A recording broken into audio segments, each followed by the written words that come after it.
self-discovery and impact. Like, what do you stand for? What values do you want to be? What's your impact? The decision you make, what kind of impact will that bring to your life in any aspects of life? Hello everybody, welcome to the new episode of Henri and Mike. So today is the 12th of March 2022. It is a Saturday and the moment is 4:15 p.m. in Singapore. I'm Henri and I'm Mike. How's it going, Mike? How's the week going? It's good. So far, everything is great. I would say probably around 7.5 to 8 out of 10. So there was 0.5, you're not sure. Why is it a deviation of 0.5? It's Saturday, right? There's one more day to end a week. To improve on that, is it? Yeah. Right. So what have you been up to this week? I'm still doing CrossFit and yoga. Yeah. So that is still going on well. Third week already. Pretty happy with the progress. Other than that, on top of work as well, I had a few calls this week. What really struck me a lot this week will be the call I have this morning. What kind of call did you have? I'm in this group called Never Drift, and we meet on a monthly basis. Right. And every single month when we meet up, we will always be talking about different topics or different issues. So for this month, we are looking into leadership, and we have external guests that come onto the show and discuss that with us. 3 things for me this week that I'm thinking. It's about validation, being vulnerable, and also about branding. These are the 3 things that I'm still thinking about after the call I had this morning. Branding in the sense of your personal branding, or what kind of branding are you talking about? Personal brand generally, yeah. Okay. Because this being validation, vulnerability, and also branding stems from, it's the extension of the topic about leadership. So it's more about personal. So you're discovering yourself in a sense. And what have you thought about it from this vulnerability, branding, and Validation. Validation from yourself or others? Both. So, validation is always internal and external, right? Right. So, about validation from external will be other people's action towards you, such that it generates that your feeling as a reaction, right? So it can be things like compliments from people, people commenting about something about yourself, any other thing that will generate some kind of emotions or feeling, right? So one of the things about this external validation is toxic if you have too much of it. So that's one of the point of discussions we have had this morning as well. When you talk about external validation, you definitely need to look more into internal validation as well, because that's the other half of validation. So about internal validation is more like how you feel about certain actions that's generated by yourself. Right. More often than not, this internal validation, personally, I would think is more important than external validation. Because if you have too much of external validation, then you will be chasing after how other people are telling you. Like for instance, you might be chasing after the compliments that other people will be giving you. And usually for external validation, it's fleeting, it's short term. So you need a lot of that in order to drive yourself. So more often than not, I'm thinking that you definitely need to look more into internal validation.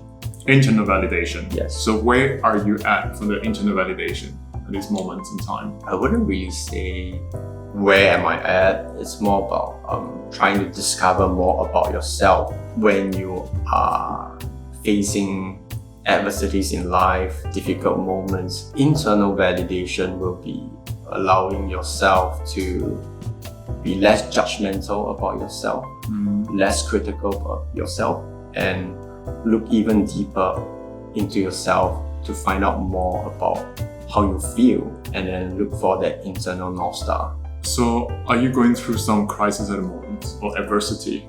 Not a major one, but from day to day, I think as human beings, we will always be facing some things we need to deal with.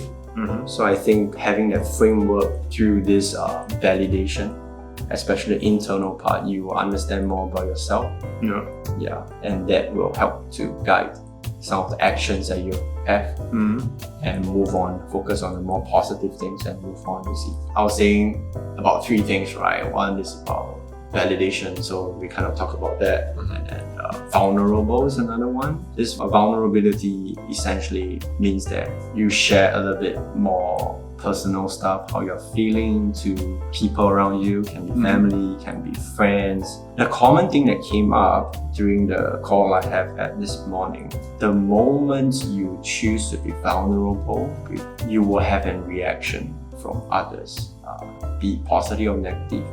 But the main thing is more trust will be there between you and the other party, and that open up to more possibilities of building that relationship further.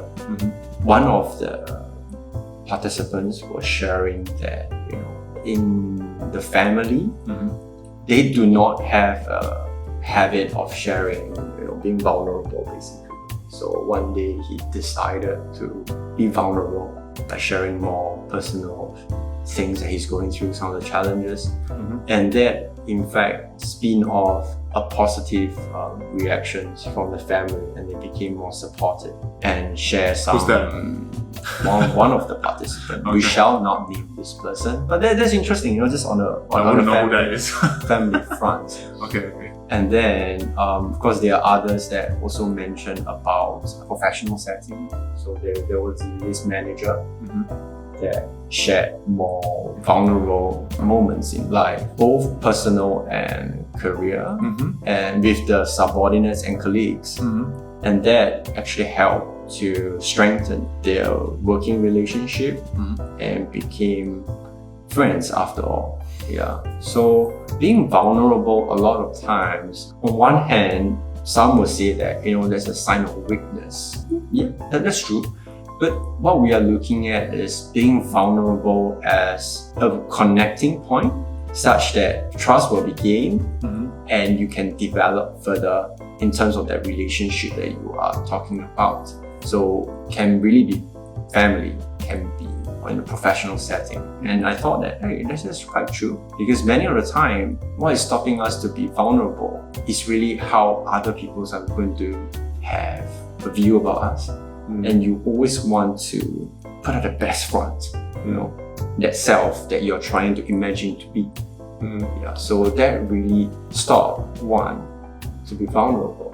So that kind of struck me too. It really is very much in my face. Oh yeah, that's true. Being vulnerable is not something that you should be ashamed about. You can use it as an avenue to connect with others. Just really depends on how you choose to be vulnerable, right? Some of the things that you would like to share is still within your control. I'm not saying that you need to be 100%, because sometimes you're also figuring out about you as a person, and you choose some good examples of yourself that you really have learned in life, and then you use vulnerability as an avenue to connect with others. And I thought that is really very powerful. So that's vulnerability.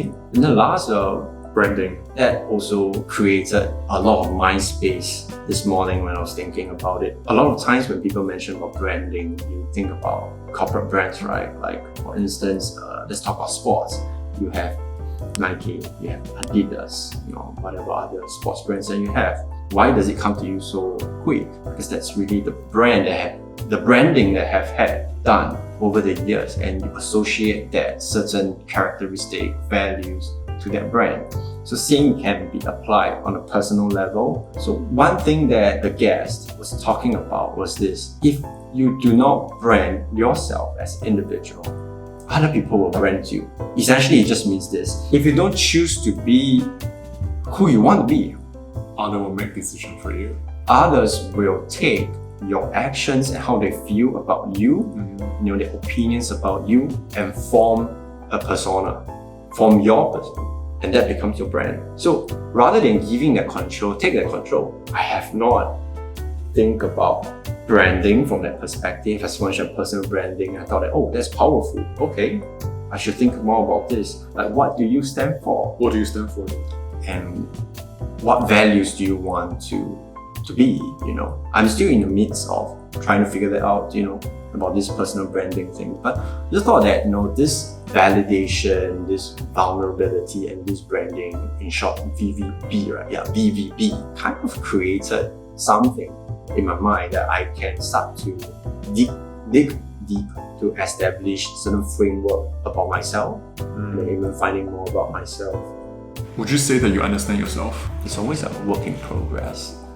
Yeah, because you might understand yourself now or today, and then you interact with things and people every day, right? So you will change along the way. So you will be always constantly trying to. No, but what I'm referring to is that your own values, for instance. These are the things that not supposed to change that often. Something that's more rooted to yourself, right? Yeah, like what are your values in life, for instance? Those will help you to navigate through your inner discovery, inner self, like who you are as a person. Yeah, I think we kind of talked about this in the last week's episode. I think one of the things that came up, like I was mentioning, was about being genuine. Genuine. Yeah, I recall that. Yeah, genuine. So for any of the listeners, you can always refer back to the last episode. Any major thing that is in your mind or questions that you're thinking, topic that you're thinking this week? The future. I had a couple of calls with some friends this week, and everybody is kind of like, in a way, asking, so how long are you going to stay in Singapore? And when are you going to come back to Europe? And what's the next step? Are you going to move to this city? Are you going to move to the other city? What's the plan? But every single time when I go somewhere, and people always ask me that question, to some extent it kind of make me feel anxious by that. I always have to provide an answer for it. But then I come back to myself and say, no, Henry, you don't have to provide an answer for yourself, because nowadays, even if you plan, your change will happen so quickly that your plan will go just haywire or just gone down to the drain very quickly. So obviously at the back of my head, I will have like some sort of rough plan of what I'm going to do. But then on the other hand, I just try to avoid this kind of answering this kind of question, because I think it's just redundant, It's very, people ask, they're being nice, that's why they ask about it. But then when you say something and you do not deliver that due to certain circumstances that's changed, then people always say later that I thought you want to do this, but why do you change? So my best approach nowadays is just that I don't share on that front as much, because I realize that it does give me some pressure. On the other hand, I don't think this kind of question is necessary. Maybe they're just really concerned. They're concerned, but the thing is, what are they really concerned about when you ask that question behind? Maybe they miss you. They do miss me, that's what we call. That's for sure. There's no doubt. But it's just like, what's the reasoning behind why they ask that question? Maybe, you have been based in Europe, so they have always seen you returning to Asia as a short time, a getaway, and they'll want to maybe catch you in person. It can also be they are used to have, you around in the Europe time zone, that kind of thing, or it can be as simple as just trying to use it as a bridge to connect with you, or again, something like that. Kinda, don't know. No worries about that. Okay, I hear you on that. It's kind of funny, because since those friends asked me that question, so obviously I thought about that question as well, like what am I going to do next, or where am I moving to, right? So to some extent, I was thinking maybe London, but then there's something that's beyond me at the moment. So the only thing I can really do is to take a step at a time and see how that goes. This is something I have to be careful, because I know that if I don't make any decision, that will be the decision itself of not making any decision. You get what I mean? Not really. I think maybe you can elaborate more. So which means that, for instance, I have to make a decision what I want to do or where I want to go later. So if I do not make that decision of where I want to go and what I want to do, then not making that decision will be the decision at a point of time, and you'll stay as it is. Until you decide to make another decision to move again. Exactly. So it's a little bit like you're trying to regroup now. And then once, during this regroup process, it's like, okay, I feel satisfied. Time to make a decision. You will move. Something like to be honest, I'm not sure whether this is a good time to go back to Europe at the moment. I do. I don't know, like with what's happening over there right now. Safety concerns. Yeah, that's one thing. Health concerns. And the other thing is also, I ask myself, what's there for me now? Nothing. Oh, really? Okay, cool. I mean, your moms are living here, right? So this is my more immediate family. But in Germany, I have my friends, no doubt, but all my friends, they have their own life. Right? I do love to spend time with them, but it's just that you don't spend time 24/7, you see. So obviously I have to establish my life again, which I can do it. It's not a problem, but just that, does it serve the purpose?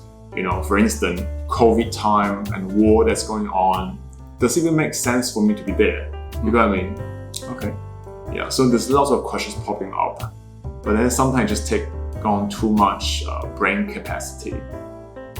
So I just do a step at a time. I concentrate on what I'm doing, making videos, and establish myself more and more on the internet and creating all these digital assets. Like this podcast, one of them as well. And also I have my accountability partner group. We just discuss about certain possible collaboration. There are really a lot of things that you are thinking and that happened this week.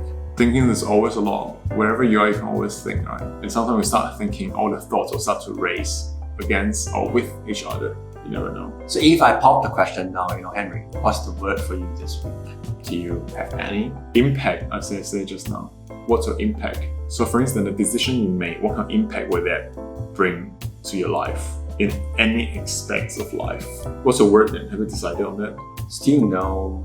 I'm leaning more towards, discovery. But that's something that I find common to tie the validation, vulnerability. Self-discovery probably is a good word for you. Yeah. So in that case, we shall end the episode for today. It's 4:54 p.m. in Singapore. Wherever you are, we're wishing you a happy weekend. This is your host, Henri and Mike, signing off. Ciao, ciao. See you next time. Cheers. What's your word then? Have you decided on that? Still no. Still no. I'm leaning more, okay?